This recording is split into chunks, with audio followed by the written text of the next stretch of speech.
The views expressed in this program do not necessarily reflect those of this station. Welcome to Insights into Northeast Michigan. I'm Mike Biermeister. Today we'll take a look at the area's jail population. We'll look at some current statistics and compare numbers for surrounding counties. We'll then walk through some current solutions that have been implemented to help ease the population, generate revenue for local counties, and for certain nonviolent inmates, give them a second chance at life. So, let's begin. Welcome to Insights into Northeast Michigan, a WBKB News public affairs program. Insights deals with the issues affecting those in the community as well as Northeast Michigan and the state. And now, Insights into Northeast Michigan.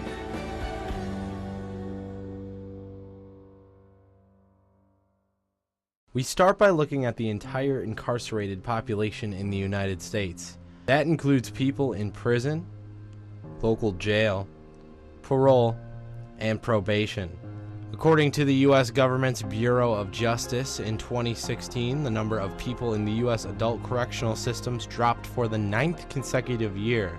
However, the United States still incarcerates more people than any country in the world. On the final day of December 31st of 2016, 6,613,500 people were under the supervision of the U.S. correctional system. In Michigan, as of 2016, the Michigan Department of Corrections reported that 47,347 people were either serving time in prison, jail, on probation, or on parole. A graphic put together by CNN Money utilizing data from the U.S. Census and Vera Institute of Justice showed that the Mitten State spends just under $30,000 per inmate and just under $10,000 per student. MDOC breaks the state up into 10 regions. Between 3 and 15 counties can make up a region. Northeast Michigan falls into Region 3, where the correctional system had 1,236 people under supervision either behind bars or out in the public. Iosco and Alpena County lead Northeast Michigan, each with over 150 people incarcerated in some capacity. Presque Isle and Montmorency County have the lowest at 27 people incarcerated. Out of those 1,236 incarcerated, 247 are in jail. But check this out. 220 of the 247 are in jail for non-assaultive or drug offenses. Local authorities have turned to a Michigan-based company called Home Confinement, Inc. to help get nonviolent offenders out of jails and back to their lives while still under surveillance. Eric Watkins is the local representative for Home Confinement. A little over a year ago, he began introducing the technology to the surrounding counties. We brought both Watkins and Alpena County Under Sheriff Terry King into our studios to learn more.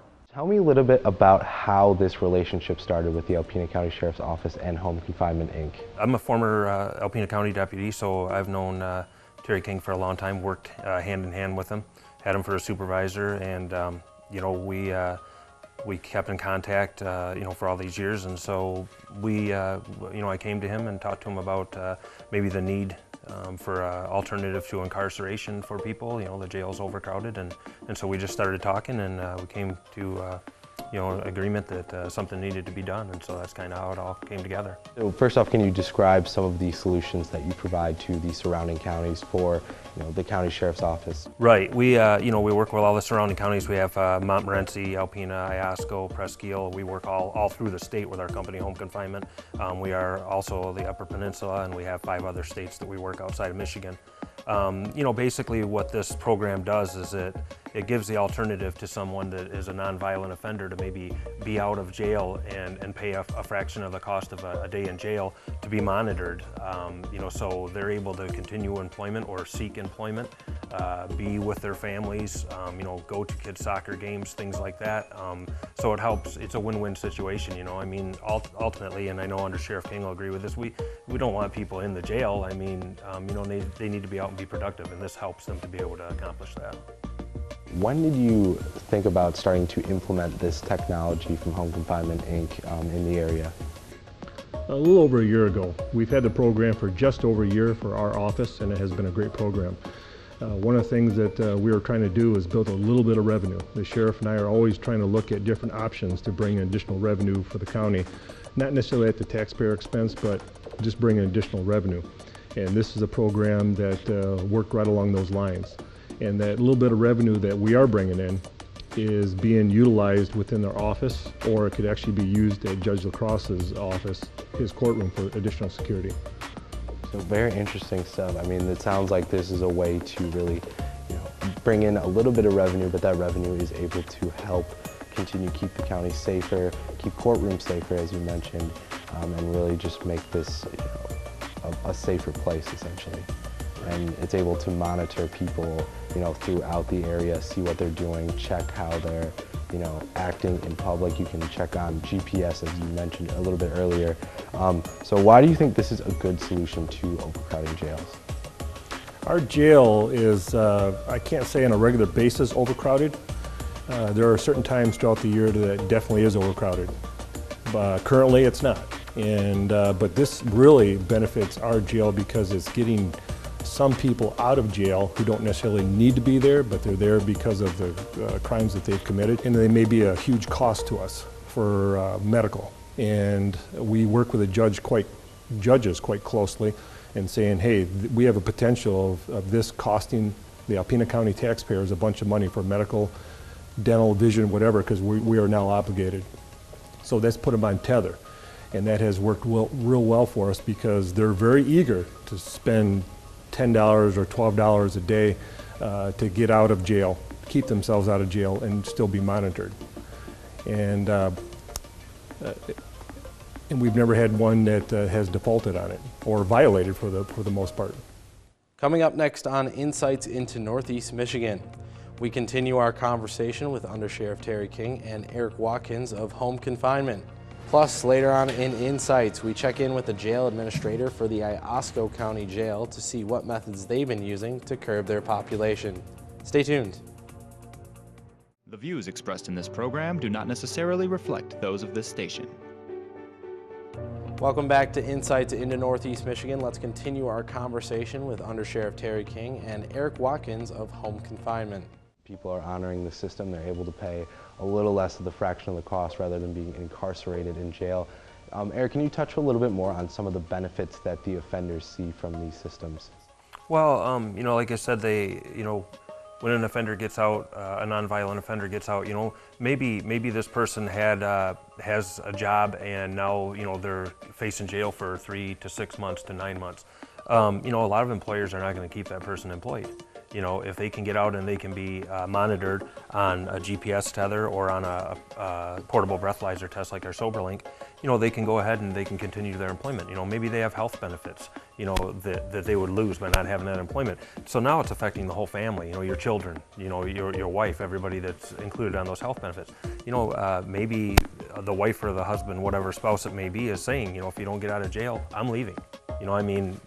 And that can happen too. So I just think it gives the opportunity for the person to get out and be a productive member of society. And that's ultimately what we want, but it also holds them accountable at the same time. Exactly. And it's all about accountability. We all, I think, want the same thing. We want a person to be able to go into recovery and with less on their plate for stress, which is something that this does. It takes that stress off by them being able to work and provide income for their family.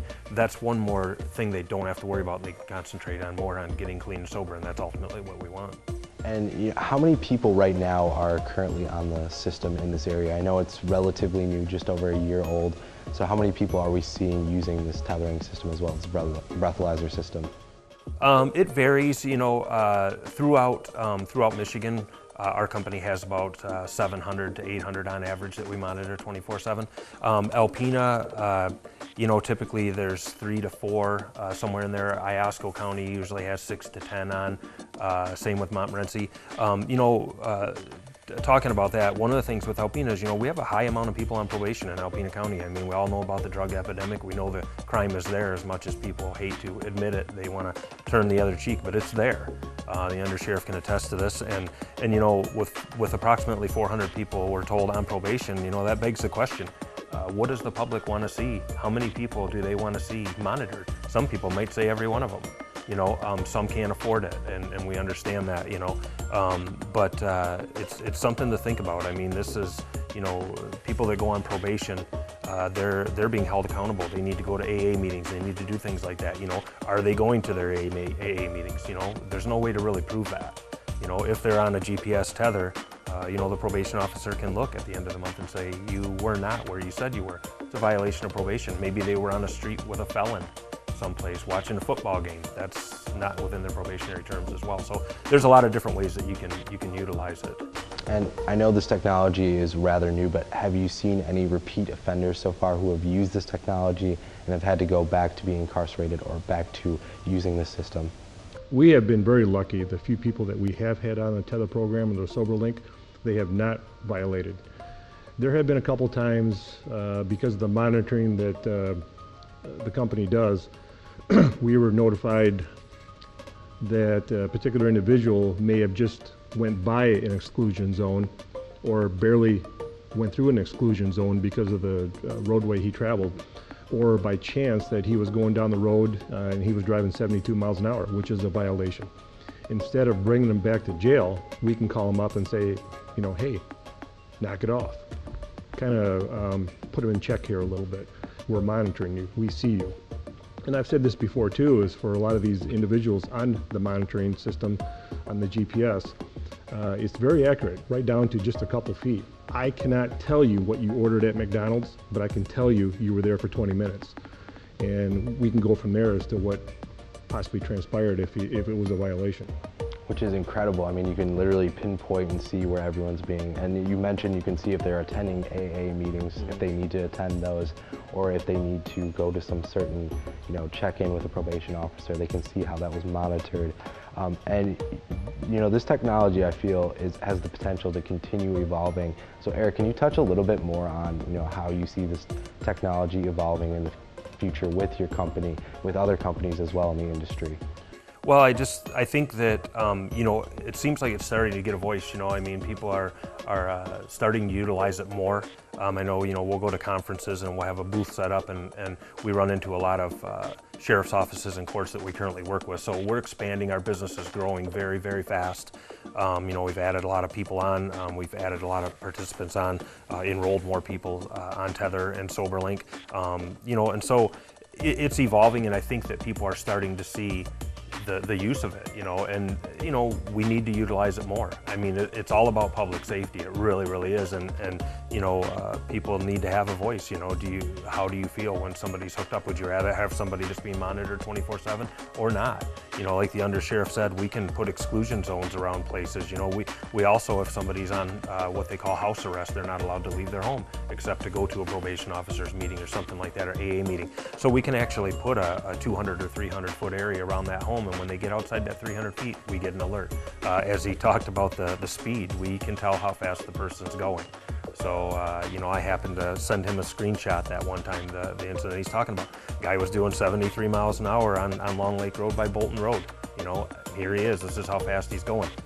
That's a problem, you know, but when you mention that to them, they say, wow, I didn't realize that you were keeping that good track. So it's a good check. And have you seen any downfalls so far to this system? I know it's rather new, but have you seen any blips or things that maybe kind of went out askew? None whatsoever. There's always the possibility, I should say, that someone may go rogue and cut their tether off. And when that does, it'll send an alert right away to his last location. That hasn't happened yet. Obviously, if it does happen, that individual, sooner or later, they're going to get caught. And now they're not only going to have to go back to jail, but they're going to have additional charges and expense for cutting that tether off and destroying it. But yeah, we have not had any situations right now that from anyone that would go follow on those guidelines. And we're in the process of beginning to start to build a new jail. Do you think this technology is going to be pivotal in helping to ease when they have to move inmates over to that new jail? Oh, it'll be huge. Any type of new technology like what we have is going to be beneficial to the new jail. Obviously, with the new jail being built, it's going to be bigger. It'll be more modern. It'll have modern technology. And we will continue working with the judges as far as selecting various people or the various attorneys that may go to the judge, say, hey, I think my client would benefit from a tether program. Let's work with them. Let's work with those attorneys. Let's work with those people that ask for it, and let's start monitoring people. It's a free technology for us per se. The clients have to pay for them, but it will be very beneficial. Coming up next, we head to Iosco County to visit their jail and see how they maintain their jail population. That's next on Insights into Northeast Michigan. The views expressed in this program do not necessarily reflect those of this station. Welcome back, Iosco County, home to Tawas City. We stopped into the Iosco County Jail to meet with Jail Administrator Scott Frank. Captain Frank has been working as the jail administrator for 3 years. We caught up with him to learn more about how the jail is and what solutions they are using to keep the population low. Tell me a little bit about the Iosco County Jail. What's the capacity and how many inmates do you have right now? Well, the jail was built in 1955. We had 27 beds. And then they put an addition on in 1986. 1986, they made the capacity up to 45. And then they also double bunked the beds, which took it to our rated capacity of 63 beds, which is what we have today. Okay, and how many do you have right now staying here at the jail currently? Today, our housing is 54 people. Okay, so almost full, near capacity. Near capacity. Just a couple of beds short there. Have you noticed any specific trends over the past couple of years that maybe you've seen an increase in folks coming here and staying at the jail, or a decrease, or has it been pretty steady since you've been here? We've seen a decrease in the last couple years, partially due to the 2 new judges brought on a couple different programs, our drug court program and also our alternative sentencing like tether program. And you've been working with home confinements as well. That's one of the ways that you're able to bring some additional revenue into the system. Talk about your experiences with home confinement and some of the systems that you've been using. Nothing but positive experiences from home confinement. They brought us the tether program. It's basically our program. We control it. This is a GPS tether where we can track inmates 24 hours a day. We'll also give us an alcohol tether where if a judge orders that the subject can't be drinking, it monitors their skin so they can't have any alcohol in their system. Immediately gives us an update, and home confinement an update if they do that. A couple of programs that we've took over from them. And have you, when you're speaking to certain folks who are using the programs, you know, what has their feedback been? What have they been saying to you or some of your fellow officers? They definitely like it, especially the inmates. I mean, if you give them offer them a tether program where they can out and go out of the jail, not be inside and actually go to work, be with their family while serving their sentence and still being controlled, they love that. So they're able to have more free time, able to, you know, focus on getting back to, you know, maybe they took one misstep or they had one fall out, let's say, Right. And they're able to kind of get back on track and find their life, you know, where they need to be. We can still control them a little bit and watch them, but it definitely gives them a lot of freedom. Mm-hmm. And tell me a little bit about, you know, the revenue. You are able to bring in some additional revenue from home confinement. Can you talk to me a little bit about the concrete details of how that money is accumulated, and, you know, tell me a little bit more about where it goes and how it's used here? Yep. Revenue is generated for putting on the tethers, administrating and putting them on the inmates. We get a installation fee from that inmate. There's a monitoring fee that is charged to us by home confinement. We also get a little bit of that back. That revenue is put into a line item at the county treasurer's office, and then that money is then used for jail operations or jail functions throughout Iosco County. Confinement obviously has been a success, it seems, here for Iosco County. Can you talk about some of the other solutions that you've been utilizing to continue decreasing the jail population Right. here? We have worked with the Tawas Area Chamber of Commerce. We've worked with the Iosco County Animal Shelter in both cities of East Tawas and Tawas City. Inmates released to them as a community service worker. These inmates have worked at numerous local events like Blues on the Bay, antiques and craft shows, Tawas Bay Triathlon. They've also worked side by side with the Department of Public Works. These community service workers then have a chance to earn extra time off their sentence for this extra work they do. And we go back to the judges and the prosecutor and talk to them about how much extra they've done, and then they'll reduce their sentence by a certain amount for much work they've done. And do you think these experiences and these solutions have helped keep people out from behind bars and really kept them able to kind of get their life back on track, or have you seen repeat offenders kind of fall through the same road over and over again? I'm sure it's a mix of both. We've seen both, but actually the inmates that have actually taken part of the tether program and taken part of the community service, obviously we've seen less of those guys come back, and it's actually helped us in the total capacity or total people coming back. We've seen less of that. So it's less and less of the repeat offenders who are able to utilize certain solutions, whether it's helping out at certain events or being on a tether system. They're able to kind of focus on trying to make their life better, make the community better as well. It's pretty impressive to kind of see what you guys have done here. Overall, the jail population is rather large. Obviously, we wouldn't want anyone in jail, but some people need to be in jail. What are some of the most common things that you see people jailed here for? Iosco County, we have a lot of drunk drivers, a lot of domestic violence, retail frauds. Those are probably our top three in the county where people are sitting in. We do have people ranging from people sitting for disorderly people, which is probably the minor offense. We have actually some sitting in here facing life offenses up to murder. So it's definitely a wide range of things, but it seems like retail thefts, disorderly conduct, I guess you could say, as well as internal affairs between families. Right. Things of that nature are reasons why most of the folks end up here. But overall, it seems, from our conversation, things have really begun to ramp up around here. I mean, your population is down. What do you see for the future of Iosco County Jail? Like, what do you see, how many people would your perfect jail, how many people would you want to have in your perfect jail? Well, I've been in law enforcement for over 20 years, so I know there are some people that definitely need to be in jail. But there's definitely a balance between people who need to be here, and with these alternative programs, giving them opportunity to work their way back into society, back into their family. These definitely programs help us out and help supply that. The last place a person wants to be is behind bars.